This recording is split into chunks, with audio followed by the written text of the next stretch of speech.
দিশাহারা কেমন বোকা মনটা রে।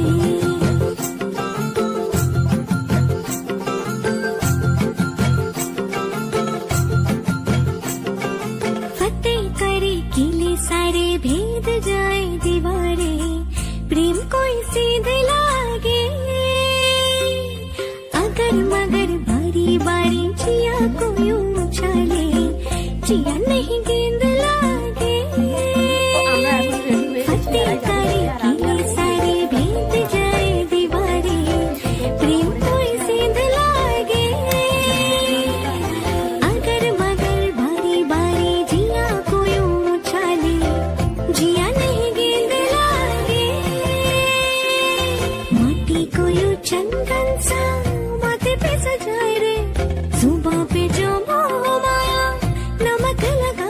হ্যালো বন্ধুরা, গুড মর্নিং। তোমরা সবাই কেমন আছো? আশা করছি তোমরা সবাই ভালো আছো, সুস্থ আছো, আর আমরাও ভালো আছি। আমার নতুন একটা ভিডিওতে তোমাদের সবাইকে জানাই অনেক অনেক স্বাগত। আজকের সকালটা শুরু করেছি, এই যে দেখতেই পাচ্ছ, 2 কাপ চা, 4টে বিস্কিট আর 2 কেক নিয়ে আজকের দিনটা শুরু করেছি।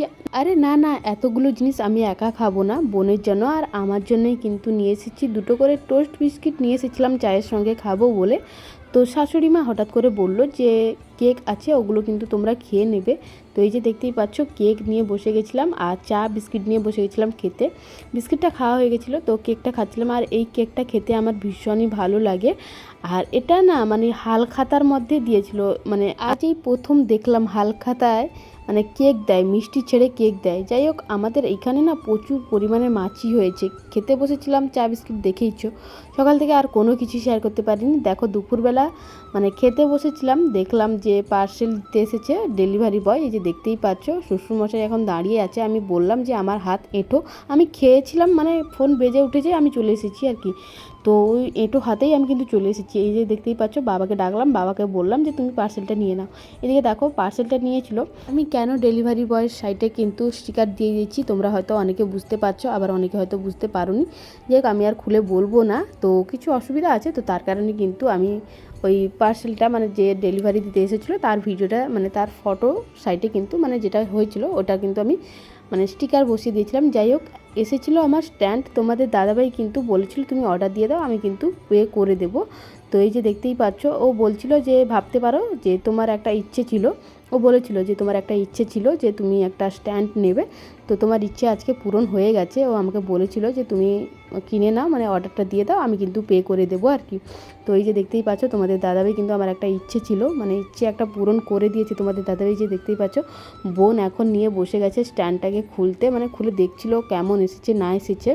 তো এই যে দেখতেই পাচ্ছ এখন খুলছিল। আর আমি এনেছিলাম ছোট্ট করে আর কি, যাতে ক্যারি করা যায়, মানে কোথাও গেলে, বাবার বাড়ি বলো, কোথাও গেলে হাতের মধ্যে নিয়ে যেতে পারি আর কি, ক্যারি করে নিয়ে যেতে পারি। তো তার কারণে কিন্তু ছোট্ট করে নিয়েছি। এই যে দেখতেই পাচ্ছ, তোমাদের দাদাভাই বলল যে তোমার একটা ইচ্ছে ছিল, ওটা আমি কিন্তু পূরণ করে দিয়েছি।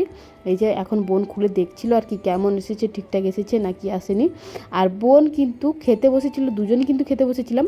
ও কিন্তু খাওয়া দাওয়া কমপ্লিট করে তারপর কিন্তু গেছিলো, আর আমি কিন্তু ওই এঁটো হাতের মধ্যেই কিন্তু চলে গেছিলাম। আর বাবার সঙ্গে একটু মানে কথা বলছিলাম আর কি, ওই সেটা আমি কিন্তু বাবার সঙ্গে একটু কথা বলছিলাম। বাবা বলছিল যে কি এসেছে না এসেছে। এই যে দেখতেই পাচ্ছ, স্ট্যান্ডটা কিন্তু 5 ফুট হাইট আছে। এই গরমে তো বাড়িতে থাকা যায় না, মানে বাড়িতে থাকতেও পারছি না। তো এই গরমে দেখো আমরা একটু এসেছি মাঠের দিকে ঘুরতে। আর এই যে বোন আর মেয়ে কিন্তু বসে আছে এই নিচে। আর ওই সাইডে না অনেকগুলো কিন্তু কুকুর ছিল, এখন বর্তমান 2টো কুকুর এই যে দেখতেই পাচ্ছ মারামারি করছে। ওই যে ওইখানে 2টো কুকুর মারামারি করছে। আর ওই সাইডে না বেশ কয়েকটা কিন্তু কুকুর চলে গেছে, প্রচুর পরিমাণে ভয় করছে। কোনোদিনও কিন্তু মানে এতগুলো কুকুর একসঙ্গে দেখিনি, মানে এখানে যে আসি না, বসতে একটু আসি বা ঘুরতে আসি বলো বা বাতাস খেতে আসি, এখানে এলে কিন্তু এতগুলো কুকুর কোনোদিনও দেখিনি, একটু ভয় ভয় করছে। আমরা 3 জন আছি, আর ওইখানে না কুকুর দুটো কিন্তু প্রচুর পরিমাণে মারামারি করছে আর ভয়ও করছে।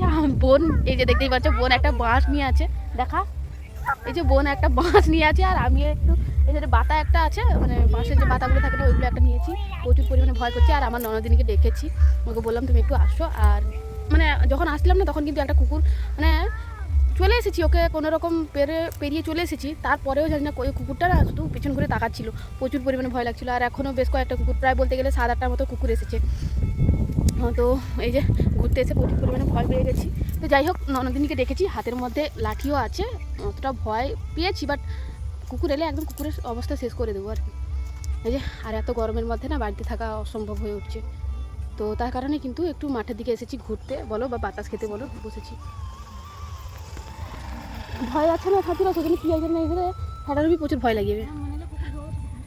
ওই সাইডে কুকুর যেভাবে লড়াই করছিল, মারামারি করছিল, আমরা কিন্তু এই সাইডে চলে এসেছিলাম। এইদিকে দেখো একজন দিদা কিন্তু বিড়ি বাঁধছিল আর দিশাসোনাও কিন্তু বসে বিড়ি বাঁধছিল। দেখো কেমন করছিল, মানে সবাই মিলে প্রচুর পরিমাণে হাসাহাসি করছিলাম একটাই কারণ ওকে বলছিল যে আজ থেকেই কিন্তু ও বিড়ি বাঁধা শিখে গেছে। এই যে দেখতেই পাচ্ছ কেমনভাবে দড়ি দিয়ে বাঁধছিল, ওর মধ্যে মশলা ঢুকিয়েছে, দিয়ে ওকে একদম মুড়ে এই যে দেখতেই পাচ্ছ বাঁধছিল আর কি। দেখে প্রচুর পরিমাণে হাসি পাচ্ছিলো, আমি ভয়েস দিতে গিয়েও হেসে ফেলেছি আর কি। আর ওই যে দেখতেই পাচ্ছ ওর মানে বিড়ি বাঁধার স্টাইলটা দেখতেই বুঝতে পারছো, মানে পাগল একটা আর কি। একটু মানে কি বলতো, ওর দাদু যখন বসে না, বুড়া দাদু যখন বসে বিড়ি বাঁধতে, তখন তো মানে বিড়ি বাঁধতে দেয় না, তো তার কারণে কিন্তু ওই যে দিদারা আছে ওরা কিন্তু মানে দিশাসোনাকে বিড়ি বাঁধতে দিয়েছিল আর কি। আর ও কিন্তু মন আনন্দ করে বিড়ি বাঁধছিল। যাই হোক বাড়ি ফিরে এইদিকে দেখো রান্না বান্না বসিয়ে দিয়েছিলাম, কারণ আজকে একটু যাব মেলায়, তো তার কারণে কিন্তু তাড়াতাড়ি একটু রান্নাটা বসিয়ে দিয়েছিলাম। আর আমার উনুন ধরাতে কিন্তু 10 মিনিটের মতো টাইম লেগে গেছিলো। যাই হোক ফাইনালি কিন্তু উনুনটা ধরিয়ে দিয়েছি। মানে কি বলতো, পাতা জাল থাকলে না, জ্বালানি থাকলে ওইটা ভরে তারপরগুলো ওই যে লাঠিগুলো আছে না, ওইগুলো ভরে দিলে কিন্তু খুব সুন্দরভাবে জ্বলে যায়। যাই হোক ফাইনালি কিন্তু আমি জ্বালাতে পেরেছি। তারপর কিন্তু আমি বসিয়ে দিয়েছিলাম, মানে ভাতের হাঁড়িটা বসিয়ে দিয়েছিলাম। তারপর কিন্তু ডিম সিদ্ধ আলু সিদ্ধ বসিয়ে দিয়েছিলাম। আজকে একটু ডিমের ঝোল করব, সেরকম কোনো কিছুই করব না, শুধু সিম্পল ডিমের ঝোল রান্না করব। কারণ কি জানো তো, মেলায় যাব, ওইখানে খাওয়া দাওয়া কমপ্লিট করে এলে, মানে খাওয়া দাওয়া করে এলে বাড়িতে এসে খেতে আর ইচ্ছে করে না, তো তার কারণে কিন্তু সিম্পল একটা ডিমের ঝোল রান্না করছিলাম। আর একটা ডিম না আমি দিতে গিয়ে না একটা ডিম ফেটে গেছিলো হালকা করে, তো তার কারণে কিন্তু ওইটাকে তুলে রেখেছি। বোন কিন্তু মোগলাই পরোটা বানাবে বলে ময়দা কিন্তু মাখাচ্ছিল সাইডে, তো ওইটাকে বললাম যে তুই মোগলাই যখন বানাবি ওইটার মধ্যে ওই ডিমটা দিয়ে দিবি। এইদিকে দেখো বোন কিন্তু পরোটা মানে ময়দা মাখিয়ে মানে মোগলাই কিন্তু ভাজতে বসিয়ে দিয়েছি গ্যাসের মধ্যে, আর আমি কিন্তু ওই সাইডে রান্নাবান্না করছিলাম। যাই হোক আমার কিন্তু রান্নাবান্না কমপ্লিট। আর এইদিকে কিন্তু বোনের মোগলাইও প্রায় বলতে গেলে কমপ্লিট আর কি, সমস্ত কিছু বেলে ওর মধ্যে ডিমের পুর ভরে কিন্তু রেডি করে রেখে দিয়েছে, জাস্ট মানে কড়াইয়ের মধ্যে দেবে আর ভাজবে। তো যাই হোক ও কিন্তু পুরোটাই করেছে, মানে কি বলতো অনেকটা কিন্তু করেছে কাজ, কারণ ওই সাইডে আমি একা করছিলাম, তো তার কারণে কিন্তু ওকে বললাম যে তুই করে নে। ও কিন্তু একাই করে নিয়েছিল, মোগলাইটা কিন্তু ও একাই করে নিয়েছিল। এইদিকে দেখো থালার মধ্যে কিন্তু সাজিয়ে রেখে দিয়েছে, জাস্ট কড়াইয়ের মধ্যে দেবে আর ভেজে নেবে। ওটাও করতে কিন্তু অনেকটা টাইম লাগে, কড়াইয়ের মধ্যে দিলে যে ভাজা হয়ে যাবে সেরকমও কিন্তু নয়, দিয়ে কিন্তু অনেকক্ষণ মানে ওয়েট করতে হয়, কারণ এই জিনিসগুলো না একটু হালকা আঁচে কিন্তু ভাজতে হয়, নাহলে কিন্তু ভেতরে ডিমের পুরটা কিন্তু কাঁচা থেকে যায়। এদিকে কিন্তু আমি সবাইকে কিন্তু মোগলাইগুলো দিয়ে দিয়েছিলাম। তারপর আমি, আমার ননদিনী, বোন আর দিশাসোনা 4জন মিলে কিন্তু আমি রুমের মধ্যে এসে কিন্তু এই যে দেখতেই পাচ্ছ থালার মধ্যে নিয়ে নিয়েছিলাম আর খাচ্ছিলাম। আমার ননদিনী বলছিল খাবে না, ওকে জোর করে দিয়েছিলাম। এই সাইডে আমি ভিডিও করছিলাম বলে কিন্তু দিশাসোনা ঘুরে বারবার দেখছিল ভিডিওটা, মানে কেমন হচ্ছে না হচ্ছে। তো চলো খাওয়া দাওয়া কমপ্লিট করে রেডি হই, তারপর তোমাদের সঙ্গে কথা হচ্ছে। এদিকে দেখো আমরা এখন রেডি হয়ে গেছি মেলায় যাব বলে, আর আমি আর বোন এই যে দেখতেই পাচ্ছ, বোন আমাদের বাড়িতে এসেছে বলে কি সুন্দর জামা পরে যাচ্ছে, আর আমাকে শাড়ি পরে যেতে হচ্ছে। আজকাল যুগের যে মানুষরা কত ধরনের যে কথা চিন্তা, মানে কত ধরনের যে কথা বলে, কথা বলার বাইরে। তো শ্বশুরমশাইকে বলেছিলাম, তো বললো যে পরে যেতে হবে না জামা কাপড়, মানে জামা পরে যেতে হবে না, শাড়িটা পরে যাও। তো এদিকে দেখো রেডি হয়ে গেছি, এখন যাব মেলায়, 9টা বেজে গেছে। তো চলো মেলায় যাই, মেলায় গেলে তোমাদের সঙ্গে অবশ্যই সব মানে মেলায় কী করছি না করছি সমস্ত কিছু শেয়ার করবো। তো চলো আমাদেরকে কেমন লাগলো অবশ্যই কমেন্টে জানিও, যে সেজে গুজে কেমন মানে লাগছে তোমরা অবশ্যই কমেন্টে জানিও। তো চলো আমরা কিন্তু এদিকে আমরা ঠাকুরের কাছে চলে এসেছিলাম, কালী মায়ের মন্দিরে কিন্তু চলে এসেছিলাম এই যে। আর ঠাকুরটা কিন্তু খুব সুন্দর হয়েছিল, দেখেই কিন্তু বুঝতে পারছো যে ঠাকুরটা কত সুন্দর হয়েছিল। আর আমরা না এসেই কিন্তু একটু ফটো করছিলাম, ভিডিও তুলছিলাম, কারণ মন্দিরটা এত সুন্দর সাজিয়েছে, মানে ফটো তুলে ভিডিও না করে থাকতেই পারলাম না। তো ভাবলাম তোমাদের সঙ্গে একটু শেয়ার করে দিই কেমন হয়েছে মন্দিরটা আর ঠাকুরটা কেমন হয়েছে, অবশ্যই কমেন্টে জানিও। যাই হোক এখানে এসে না বোনের সঙ্গে একটা প্র্যাঙ্ক হয়ে গেল। প্র্যাঙ্কটা কি হলো জানো তো, আমি কিন্তু ভিডিও করছিলাম, বাট ও ভেবেছিল আমি ফটো তুলছিলাম আর কি, তো তার কারণে কিন্তু সেইভাবেই পোজ দিচ্ছিল আর কি। এদিকে দেখো ও ভাবছিল যে আমি ফটো করছিলাম, ও হয়তো ক্যামেরার দিকে ভালো করে দেখেনি যে কী অপশানটা চালু ছিল। যে ওর সঙ্গে কিন্তু একটা প্র্যাঙ্ক হয়ে গেছে। ওকে আমি বলছিলাম যে তুই কি ভেবেছিস, ওটা কি ভিডিও হচ্ছে না ফটো তুলছি আমি, তুই ভেবেছিস এদিকে দেখো দুজন মিলে মানে এই কথাটা বলার পর দুজনই কিন্তু প্রচুর পরিমাণে হেসেছিলাম, মানে বোনের সঙ্গে এখানে এসেছে প্র্যাঙ্ক এইভাবে হয়ে যাবে ভাবতেও পারিনি। তারপর দেখো আমি আর দিশা সোনা কিন্তু ঠাকুরের কাছে একটু প্রণাম করতে গেছিলাম, এই যে দেখতেই পাচ্ছ। না মানে আমরা একটু তাড়াতাড়ি এসেছি বলে 9টা-10টার দিকে এসেছি বলে কিন্তু মন্দিরটা খোলা আছে, বাট বেলার দিকে মানে একটু রাতের দিকে কিন্তু মন্দিরটা বন্ধ হয়ে গেছিলো, মানে আমরা যখন বাড়ি ফিরেছিলাম তখন কিন্তু মন্দিরটা বন্ধ হয়ে গেছিলো। এদিকে দেখো ঠাকুরমশাই কিন্তু মানে একটু সিঁদুর লাগিয়ে দিল, তারপর কিন্তু প্রসাদ দিয়েছিল, বাতাসা প্রসাদ দিয়েছিল আমাকে, দিশা সোনাকে কিন্তু দিয়েছিল। বাট আমি কিন্তু জল নিয়ে আসিনি, মানে জলটা টোটোর মধ্যে আছে বলে না আমি কিন্তু বাতাসাটা খেলাম না, একটুখানি খেয়েছি, কারণ বাতাসাটা খেলে কিন্তু প্রচুর পরিমাণে জল তেষ্টা পায়, আর মিষ্টি জিনিসটা খেলে না দাঁতের মধ্যে কিন্তু প্রচুর পরিমাণে যন্ত্রণা করে, কারণ আমাদের দাঁত না পোকায় ভরপুর। এদিকে দেখো আমরা এখন এসেছিলাম এই যে মেলার মধ্যে ঘুরছিলাম আর জিনিসপত্র কিনছিলাম। আমার ইনকামের টাকা দিয়ে কিন্তু এই যে দেখতেই পাচ্ছ আমার সংসারের কিছু টুকিটাকি জিনিস যেগুলো ছিল না ওইগুলোই কিন্তু কিনছিলাম, এই যে দেখতেই পাচ্ছ।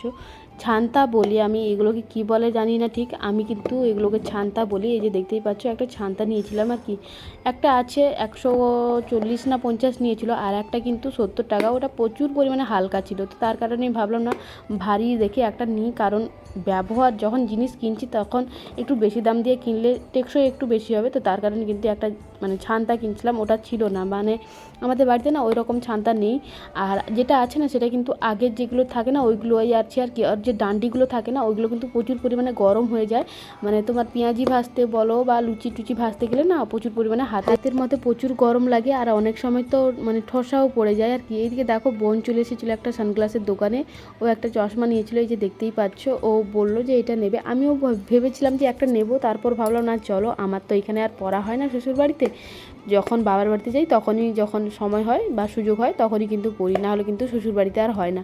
তো বললাম তুই নিয়ে যা, একটা না হলে দুজন একবার করে পরবো।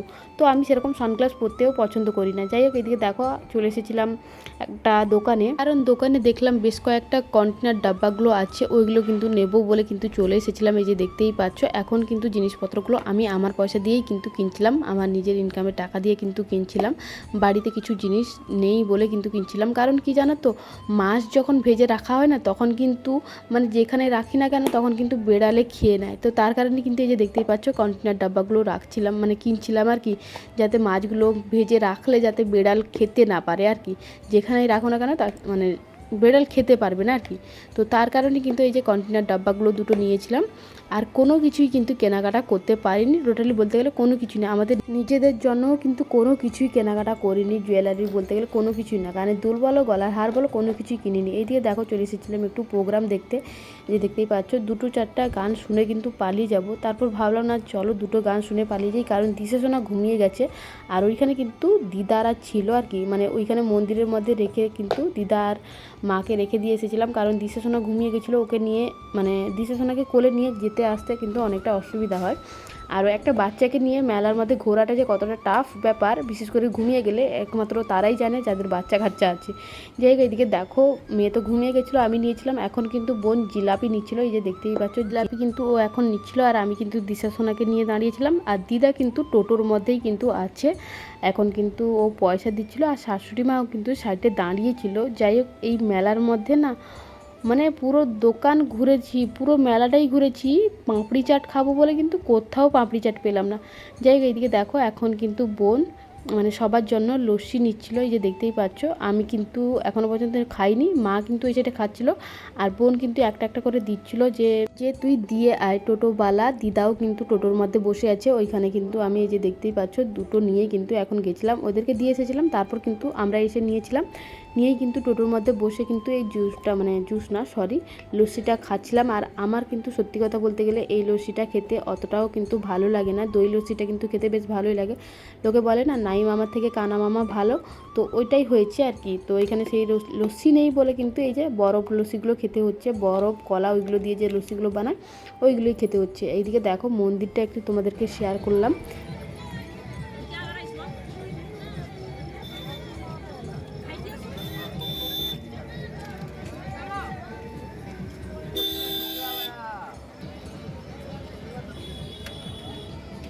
আর এই যে মেলায় এসেছি এত দূর, আমি বোন মা দিদা আর দিশা সোনা 5 জন মিলে এসেছি, শুধু মেয়েরাই এসেছি, কোনো ছেলেও আসেনি, মানে ভাবতেও পারিনি যে বাড়ি থেকে একা ছেড়ে দেবে, আর তোমাদের দাদাভাই বিশেষ করে ছেড়ে দেবে। কোন দিকে যে সূর্য উঠেছিল আজকে সেটাই ভাবছি। তো চলো আজকের ভিডিওটা এই পর্যন্তই, সবাইকে টাটা, বাই বাই।